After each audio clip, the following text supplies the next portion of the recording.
नमस्कार, मैं आर के सक्सेना मास्टरमाइंड कोचिंग रीवा के इस एजुकेशनल यूट्यूब चैनल में एक बार सभी आप लोगों का बहुत बहुत स्वागत और अभिनंदन करता हूं। आज का मेरा ये भारतीय इतिहास का एक महत्वपूर्ण टॉपिक है। ज़्यादातर इसमें बहुत सारा उलझा हुआ मैटर मिलता है, लेकिन इससे एग्ज़ाम में आपके क्वेश्चन आते हैं। तो आज का हमारा टॉपिक है भारत में हिंद एवं यवन राज्य। तो इस टॉपिक शुरू करने के पहले आज एक महत्वपूर्ण त्यौहार है, आज ईद है। तो मास्टरमाइंड कोचिंग परिवार की ओर से आप सभी को ईद की बहुत बहुत शुभकामनाएं। चलिए हम शुरू करते हैं। भारत में हिंद एवं यवन राज्य। तो भारत में एक ऐसा समय आया कि यहाँ पे कोई बड़ी राजनीतिक शक्ति का अभाव था, जिसका फ़ायदा जो है कई विदेशी आक्रमणकारियों ने उठाया। और भारत में कई विदेशी आक्रमणकारी जो है वो आए और उन्होंने काफ़ी लंबे समय के लिए भारत में अपनी सत्ता स्थापित की। तो हम उसी के बारे में चल रहे हैं। तो विदेशी आक्रमणकारियों का क्रम क्या था, जिसे हम हिंद यवन राज्य की संज्ञा देते हैं। तो वो क्रम क्या था? सबसे पहले आपके कौन आए?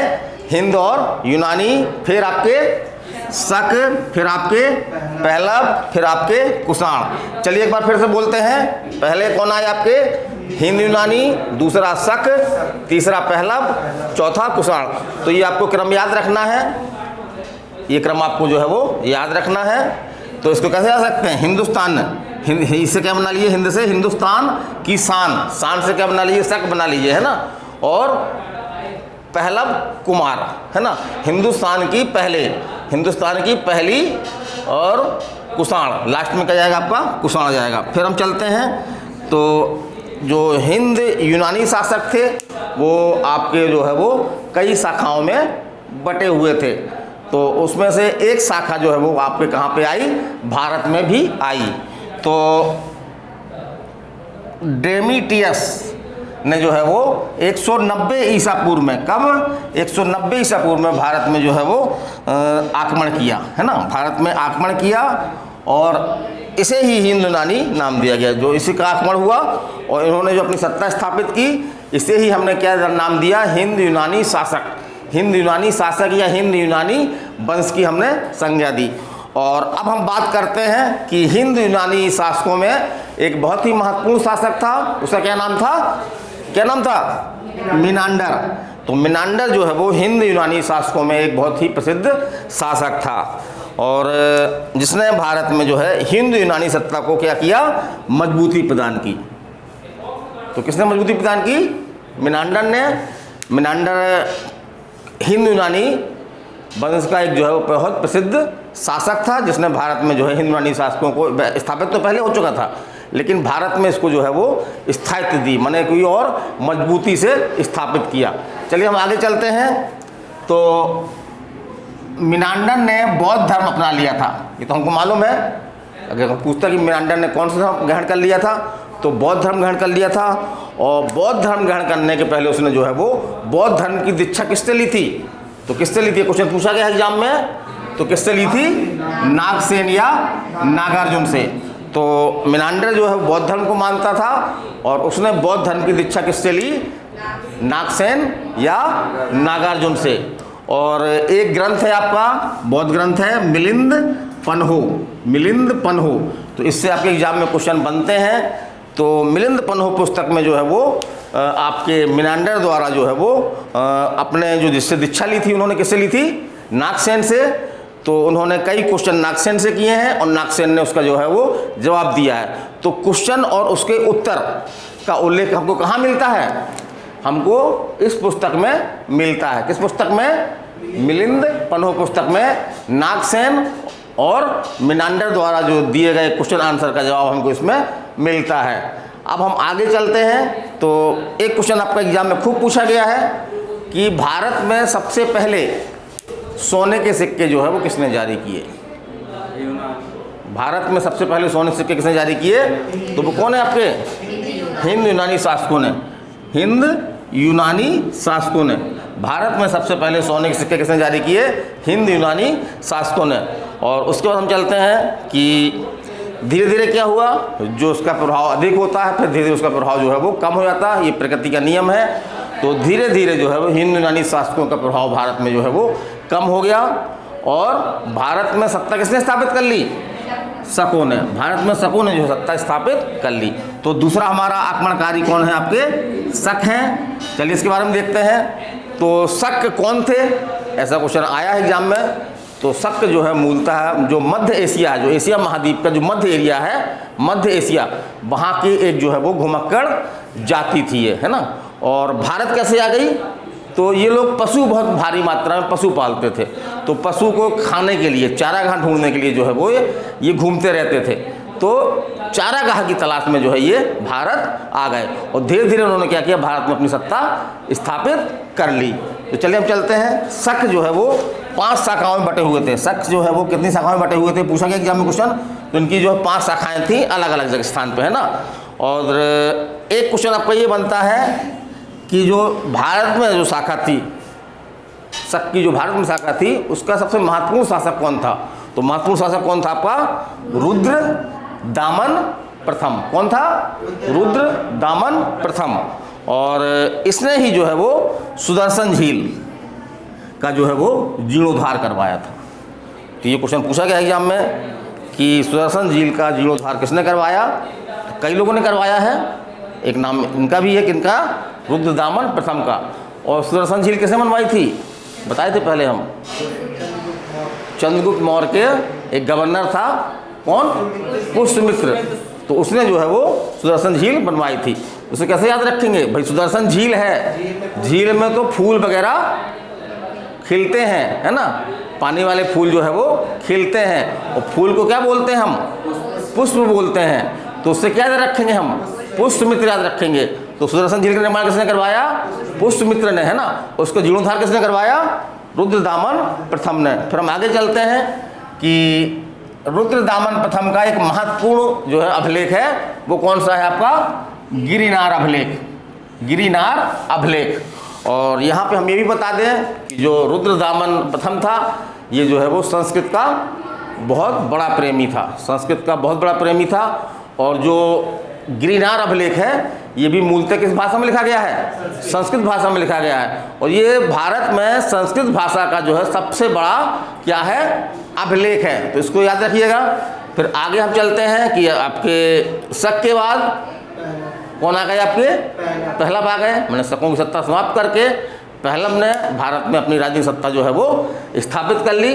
तो शकों के बाद पहलव ने भारत में जो है अपनी सत्ता स्थापित की। ये मूलतः कहाँ के थे, ऐसा कुछ पूछा गया है कि पहलव, जो पहलव थे जिन्होंने भारत में सत्ता स्थापित की थी, ये मूलतः कहाँ के थे। तो कहाँ के थे आपके, ये ईरान के थे, है ना। और आगे चलते हैं। इनका पहला शासक, एक महत्वपूर्ण शासक है, वो है गोडो फर्निस। गोडो फर्निस जो है प्रसिद्ध पहला शासक था। इसका इतिहास मूल्य काफ़ी अच्छा मिलता है, इसके बारे में काफ़ी जानकारी मिलती है। तो गोडो फर्निस प्रसिद्ध पहला शासक था, जिसके समय ही कौन आया था, sir Thomas Roe. Sir Thomas Roe जो भारत में संभवतः ईसाई धर्म का प्रचार करने वाला पहला व्यक्ति था, है ना। तो ये क्वेश्चन एग्जाम में पूछा गया, कई एग्जामों में आया है कि सर टॉमस रो जो है वो किस शासक के समय भारत में आए। तो किसके समय आए, गोडो फर्निस। तो ये धर्म का प्रचार करने आए, मतलब गॉड का प्रचार करने आए। किसका प्रचार करने आए, अपने गॉड का। तो गॉड से क्या याद रख लेंगे हम, गॉड से याद रख लेंगे गोडो फर्निस, रख लेंगे, हो जाएगा याद। गोडो फर्निस के समय में ये प्रचार करने आए और इन्होंने भारत में जो है वो ईसाई धर्म का प्रचार किया।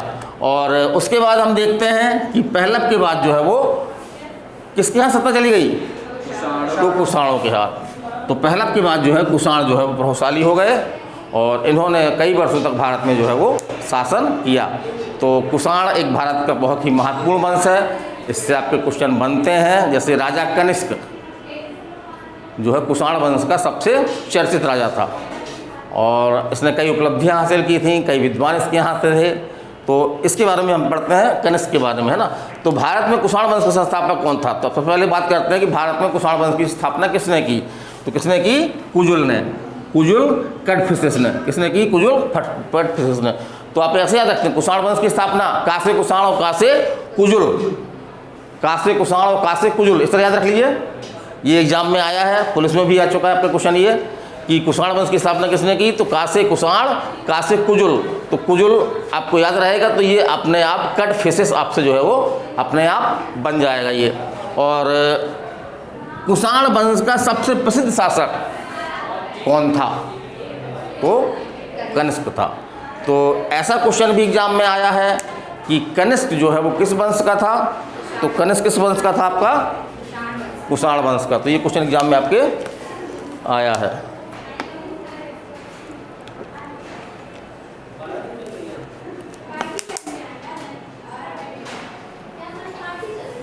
ठीक है, फिर कुषाणों की राजधानी क्या थी या कनिष्क की राजधानी क्या थी, तो वो थी आपकी पुरुषपुर या पेशावर। दोनों नाम एक ही हैं। और वर्तमान में कहाँ पे है ये, वर्तमान में पाकिस्तान में है आपके ये। और कनिष्क ने जो है वो एक संवत शुरू किया था, उसका नाम क्या था, शक संवत। तो याद रखिए कनिष्क ने एक संवत शुरू किया था, कनिष्क ने एक संवत शुरू किया, उसका नाम क्या है, शक संवत। और कब शुरू हुआ था आपका, 78 ईस्वी में, 78, ऐसे याद रखिए 78 में किसने, कनिष्क ने शुरू किया। कौन संवत, शक संवत। और शक संवत पे जो है हमारा राष्ट्रीय कैलेंडर आधारित है। ये एग्जाम में कई बार क्वेश्चन आया कि किस संवत पे हमारा राष्ट्रीय कैलेंडर आधारित है, तो शक संवत पे हमारा राष्ट्रीय कैलेंडर जो है वो आधारित है। और एक चीज़ हम और महत्वपूर्ण बता दें, ये भी एग्जाम में आई है कि जो बौद्ध धर्म में कितनी संगतियाँ हुई थी, 4, जिसमें से चौथी और अंतिम संगति की का प्रमुख कौन था, किसके समय हुई थी, तो ये आपके कनिष्क के समय हुई थी। कहाँ हुई थी, कुंडल वन में। कुंडल वन में कनिष्क के समय जो है वो बौद्ध धर्म की चौथी संगति हुई थी। और एक क्वेश्चन आपका ये भी बनता है एग्जाम में कि अगर पूछता है कि सर्वाधिक शुद्ध सोने के सिक्के किसने जारी किए, पहली बार भारत में पहली बार सर्वाधिक शुद्ध सोने के सिक्के किसने जारी किए, तो कुषाणों ने जारी किए। तो एक होता है कनक, सुना कनक, कनक माने क्या होता है, सोना। तो का से कुषाण, का से कनक, और कनक माने सोना, और कनक माने शुद्ध सोना। तो भारत में सर्वाधिक शुद्ध सोने के सिक्के किसने जारी किए, कुषाणों ने जारी किए। लेकिन अगर पूछे कि भारत में सोने के सिक्के सर्वप्रथम किसने जारी किए, क्यों, हिंद यूनानी शासकों ने। किसने जारी किए, हिंद यूनानी शासकों में।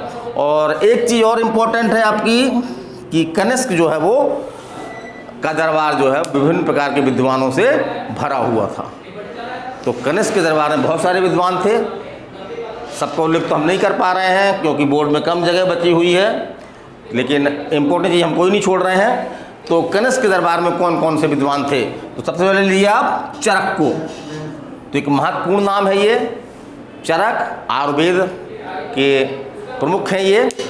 और वैद्य थे ये, किसके वैद्य, किसके दरबार में वैद्य थे, सब पूछता है। ये चरक किसके दरबार में थे, कनिष्क के दरबार में थे, है ना। और कौन थे ये, वैद्य थे। और इन्होंने एक पुस्तक लिखी थी चरक संहिता, चरक संहिता, जो आयुर्वेद शास्त्र की एक बहुत ही महत्वपूर्ण पुस्तक मानी जाती है। आज भी जो है कॉलेजों में जो है वो ये पढ़ाई जाती है। फिर अगला हम देखते हैं, अगले विद्वान कौन थे आपके, अश्वघोष। तो ये आपके जो कौन थे, राजकवि थे। ये आपके कनिष्क के दरबार के कौन थे, आपके ये राजकवि थे। और इनकी एक प्रसिद्ध पुस्तक है, वो क्या है, बुद्ध चरित्र, है ना। बुद्ध चरित्र जो है इनकी प्रसिद्ध पुस्तक है। तो ऐसा क्वेश्चन नहीं पूछ सकता है कि बुद्ध चरित्र पुस्तक के लेखक कौन है, अश्वघोष। बुद्ध चरित्र पुस्तक के लेखक कौन है, अश्वघोष।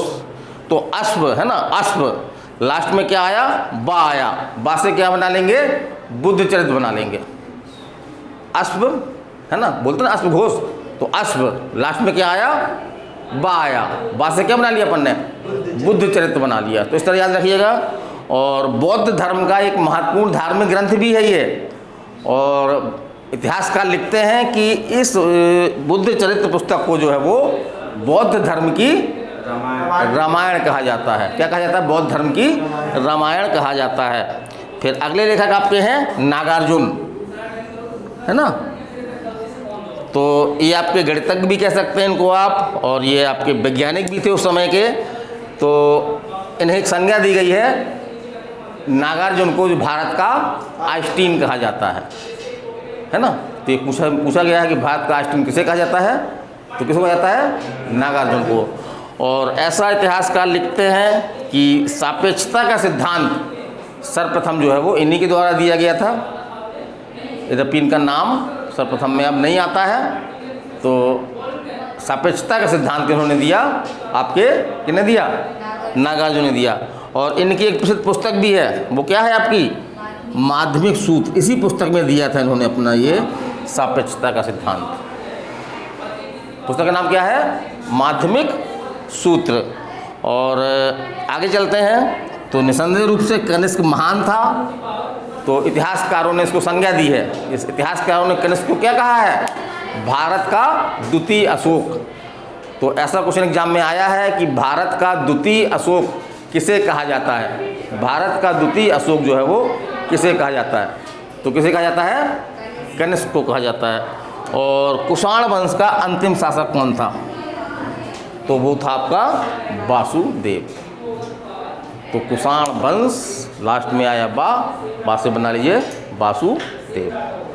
तो छोटा सा वीडियो था ये, इधर बड़ा कठिन था, बच्चों काफ़ी कठिन लगता है क्योंकि इसमें कुछ अंग्रेजी जैसे नाम है ना, लगता ना से अंग्रेजी नाम है, और अंग्रेजी नाम हिंदुस्तानियों के लिए निसंदेह रूप से कठिन लगते हैं।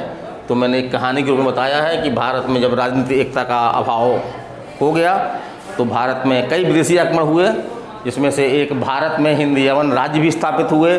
तो सबसे पहला कौन स्थापित हुआ आपका, हिंदू यूनानी आए, है ना। फिर हिंदू यूनानी के बाद कौन आए आपके, शक आए, शक के बाद कौन आए, पहला आए, पहला के बाद जो है वो कुषाण आए। और हमने केवल इसमें मोटी मोटी जानकारी दी है जो एग्जाम में आपकी आती है। यदि और गहरी जानकारी आप देखना चाहते हैं तो पुस्तकों का आप निसंदेह रूप से सहारा लें। तो मैं RK सक्सेना, अब हमारा जो है मुख्य रूप से जो कल हमारी जो क्लास होगी वो होगी हमारी गुप्त वंश, लेकिन गुप्त वंश काफ़ी बड़ा है, तो हो सकता है कि 2 से 3 क्लासों में ख़त्म हो। तो मेरी आपकी ये 17वीं क्लास है आज की, इतिहास की जो है वो 17वीं क्लास थी आपकी, है ना। प्राचीन भारत हम पढ़ा रहे हैं और जिसमें टॉपिक का नाम आपको मालूम है, भारत में हिंद एवं यवन राज्य। तो कल हमारी क्लास होगी गुप्त वंश की, तो 2-3 वीडियो में पूरी होगी। तब तक के लिए मैं आपसे अनुमति चाहता हूँ। नमस्कार, धन्यवाद।